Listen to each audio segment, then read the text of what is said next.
Nice night to look over the Manhattan skyline from Edgewater, New Jersey. It's like I used to when I was younger. So I'm out here at Edgewater, New Jersey right now.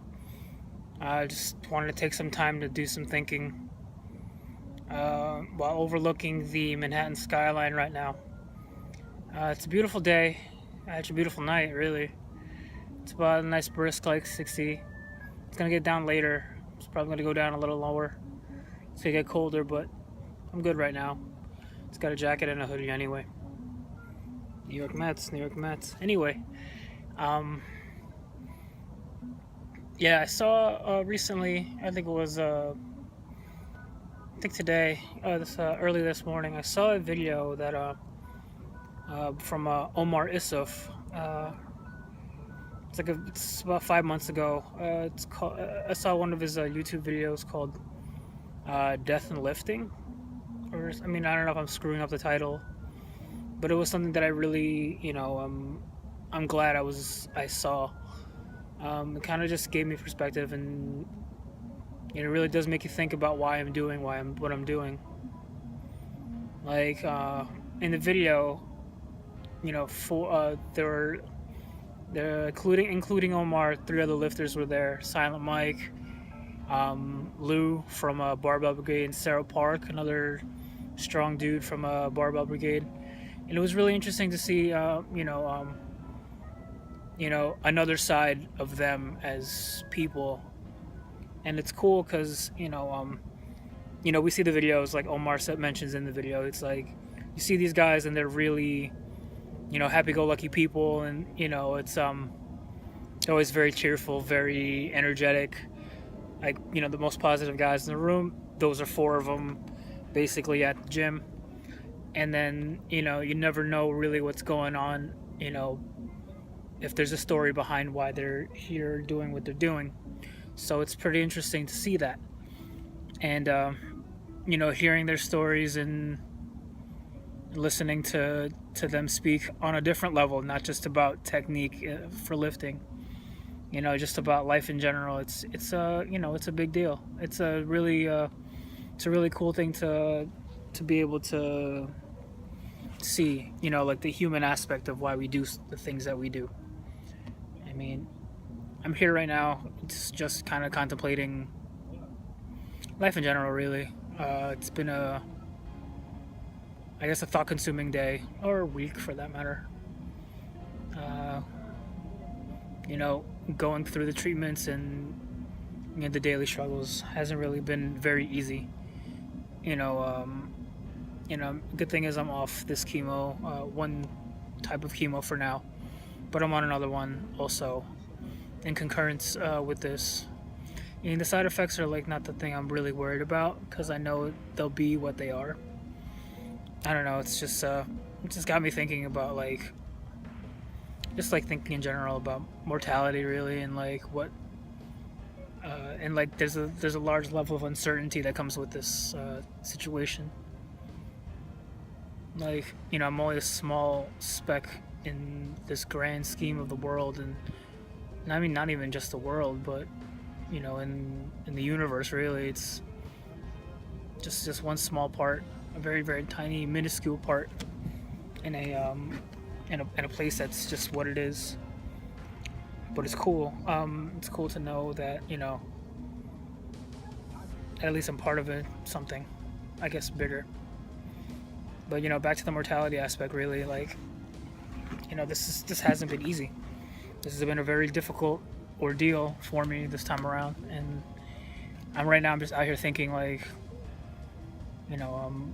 there's lots of thoughts running into my head about this stuff, like daily, whether it's just about treatment and how it's going, or where I am medically. I mean, I don't even know. I tell you the truth, I have no idea where I stand right now in terms of my health. I mean, yeah, I'm in the gym. I'm trying to pound 4 or 5 days a week, as often as I could, and as strong as I could be, and as pushing as much as I could. And it's great because I got support from my guys at the gym, like Brian, Kevin, Jeff, and Darwin. All these all the guys that I live with. and watching videos like from guys like Silent Mike and Omar, and really just following a lot of technique from them and learning from them. It's kind of it's cool, and like just knowing that like all those all those things are in perspective. Really, it's like, I mean, it does beckon the question about my, like, personally my own mortality, because it's something I think about. I may be learning all this stuff like from all these talented and experienced and elite lifters, but like, you know what is it, to me? It's the learning aspect. It's the physical, physical process. I understand, but it's hard to kind of tailor that to my experiences and use it, in a way without really making my situation feel how it is. You get what I'm saying? I mean, it's a little hard to understand, because like, it's nobody really knows exactly what you're going through unless they've gone through it as well. And I mean, I can't speak for everyone, because there are people I know that are supporting me that are having a harder time adjusting and dealing with my circumstances, much better, having a much harder time than I may let on. I mean, I don't even look like I'm sick. Like most of my family members and people I know look at me and they don't even think that anything's wrong. And it's so different inside, in here, where it really is happening. So it's not something I forget very often. But I'm not gonna lie. I have questions about it. Questions from my doctor, of course. That only goes so far between the office and everything. But like, I don't know. It's hard to not have those thoughts, of uncertainty in my mind. I mean, I could be going through all these treatments and everything, but is it really working? Like, I don't know. I can't even tell. You know, if my scan my diagnostic scans are all stable and or non-problematic. Like, how do I know this won't like end me going forward? You know what I mean? Like, how do I know I won't end up dying? Like, I don't know. Like it's scary, and it's something that I know you shouldn't really think about. But the thoughts in the back of your mind every day, and like, you don't want to be, and it's hard to not get consumed by it, because of the nature of this disease and how it operates without your control. So it's like, it's just hard. It's tough. But I know. I mean, I'm you know going back to the video, to Omar's video.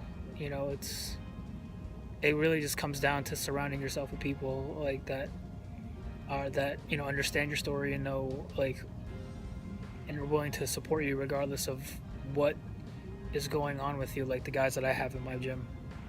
I mean, everyone has each other. Yeah, it's a nice community feel, and it's really major. It's really good for me to feel better. It is helping me to feel better about what's going on, because I think less of these circumstances that have come, and it's making me feel more and more normal every day.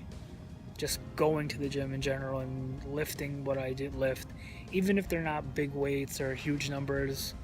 I mean, what, like, my numbers are awful. It's like they're in welfare, basically, between my 185 squat and my 285 deadlift, and like my horrid 150 bench. Like, I shouldn't even be benching with this fucking tumor in my chest. Like I should not even be pushing any weight from my chest, because of the not only the artificial leverage I get at the left pec muscle. It's just that, like, I just shouldn't be doing it, because it's dangerous, because you don't know how it's going to affect the tumor.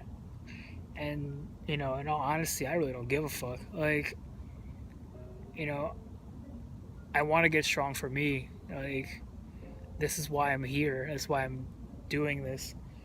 I want to get strong for myself, to prove to myself that I won't be a result of my circumstances, or shackled down by them. I mean, there are other things that I know that do exert its control over, between finances and everything, and having life move forward, in other aspects, not just in lifting. I mean, employment wise, it's I mean, I'm a nurse, and it's I have to I've had to leave my job, my current job, for a different type of work, a different type of nursing work. I mean, it takes away. I mean, I feel like it destroys my experience, and really kind of, you know, I don't really feel like a nurse that often anymore, because of what's transpired, and it's hard. It's been a tough ordeal. I mean, considering how things kind of went in that light. But aside from that, I mean, aside from the finances that have been hard, I mean, like, I'm still living at home. I know it's cool. Like, mom and dad are supportive of what I do, and they appreciate and they love the fact that I'm doing the YouTube stuff, which is cool. But you know, I need to get on with my life also. I think, like, it's hard because I want to, you know, expand my reaches outside of home. I want to be further. I want to live. I want to live out. I want to be. Wanted to move out already. I can't do that right now.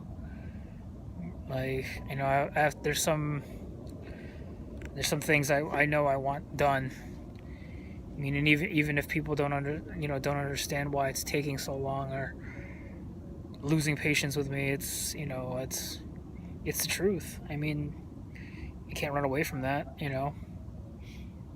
Although I should have already done it, and been done with it, like, and been saved all this money beforehand, and moved out already, and have done all those things, and made all my progress in other aspects. It didn't happen, so I have to live with that. But I guess it's just a time for reflection right now. So yeah. Today was a rest day, so that's why I'm out here. I was in and out of the city today, so yeah. Now I'm just overlooking the city as just an admirer, really.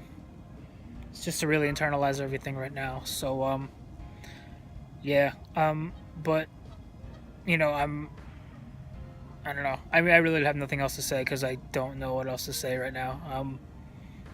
Kind of kind of losing it right now. So I don't know. Like, I just don't know. So it's been tough lately. I mean, at least as of late. Anyway, let me not bore you with this stuff any longer, and just let me just end the video right here. So yeah. Anyway, that was it. I think tomorrow morning I'll get back into the gym, hopefully with better spirits. But right now, I'll just spend the rest of the day just admiring the city from afar. Thinking and doing some thinking. I guess some soul searching. I guess, if you want to call it that. Anyway, I hope you guys enjoyed the view, even if I'm just staring. You're just looking at me right now. But yeah, it's a process. So we'll see how it goes. All right, I will check you guys tomorrow. All right, peace.